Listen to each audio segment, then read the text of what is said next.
I once dated a girl who was a horseback riding instructor, and for some strange reason, whenever I would tell guys that I was dating a horseback rider, they'd always say the same thing to me. They're like,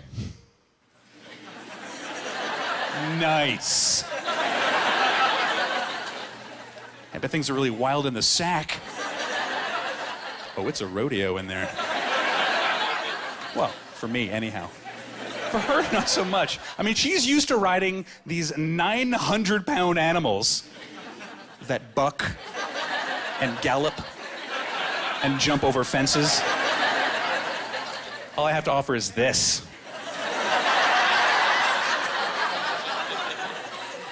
It's my big move right there. Never won a blue ribbon doing this. I apologize, sir. This is nothing personal. It's just bad seating.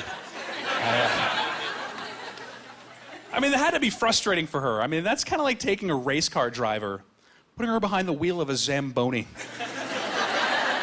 But it was intimidating for me because when she was on top, she was riding like there's money on us at the off tracks. Meanwhile, I'm on the bottom, worried that if I suddenly get a leg cramp or something, she's gonna shoot me in the head. And that's a lot of pressure. So, I had a very strict Irish Catholic upbringing. My mother is very religious. She's so religious, whenever I went to her with a problem, instead of offering me a practical solution, she would tell me which patron saint I needed to pray to. Apparently God is so busy he has to delegate. It didn't matter what the problem was either. My mom had a saint ready to go, like that. I'd be like, Mom, I feel really sick. Well, why don't you go sit on the toilet and say a prayer to Saint Bonaventure? I looked him up. He's a real dude. And he's not just the patron saint of being sick in general, but bowel movements specifically. Talk about a shitty gig.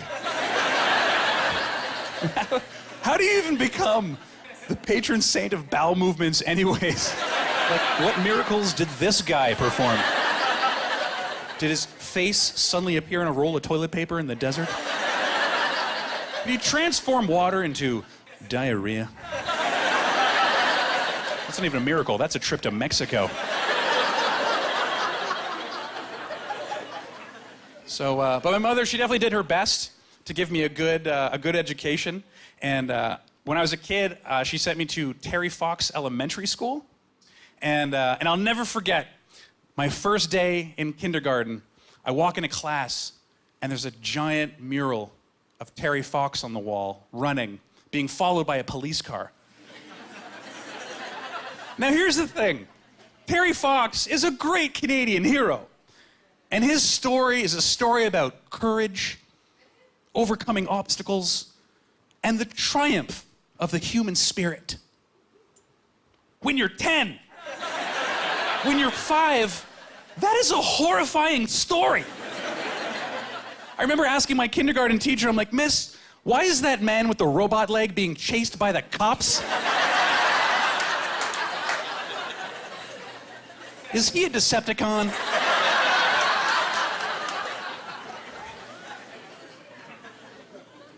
And I'll never forget, she told me, she's like, well, Terry was once a little boy with 2 good legs, just like you.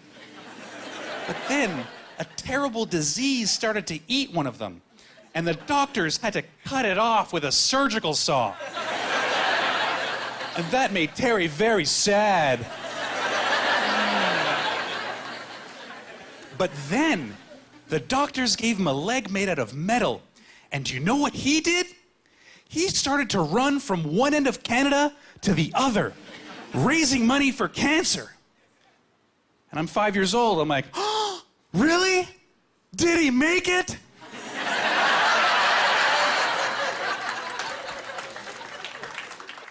Yeah, no, he didn't make it. He got as far as Thunder Bay where the cancer spread to his lungs and he died. Dreams don't always come true. Welcome to Terry Fox Elementary, kid.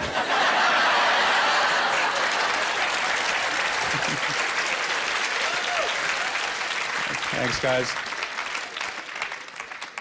So after that, I went to a high school called Pierrefonds Comprehensive High School, or PCHS for short. And the kids had so many creative names for our school, like PCHS. They're like, oh yeah, people come here stoned. Prison camp Hitler style. Or my personal favorite, pure Canadian horse shit. That's where I went to school. And our mascot, like I played on a lot of sports teams, and our mascot was we were the Trojans. That's great. Bunch of little condoms running around. Which actually, I keep hearing these commercials on the radio advertising for Trojan condoms. You guys heard these ads? They always end with the same type of slogan. They're like, Trojan condoms. Protection you can trust. Really? How did this ever happen? Like, at what point in history did the Trojans become so trustworthy for protection? I mean, Troy got sacked and burned to the ground. The Trojans couldn't protect their own city from 40 Greeks hiding in a wooden horse. So I think they should change their slogan from protection you can trust to Trojan condoms. If the Greeks penetrate you, it's gonna burn.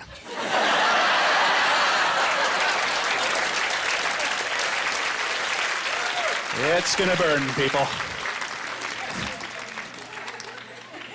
So, speaking of naming prophylactics after ancient civilizations, I recently saw the movie 300. You guys seen this movie?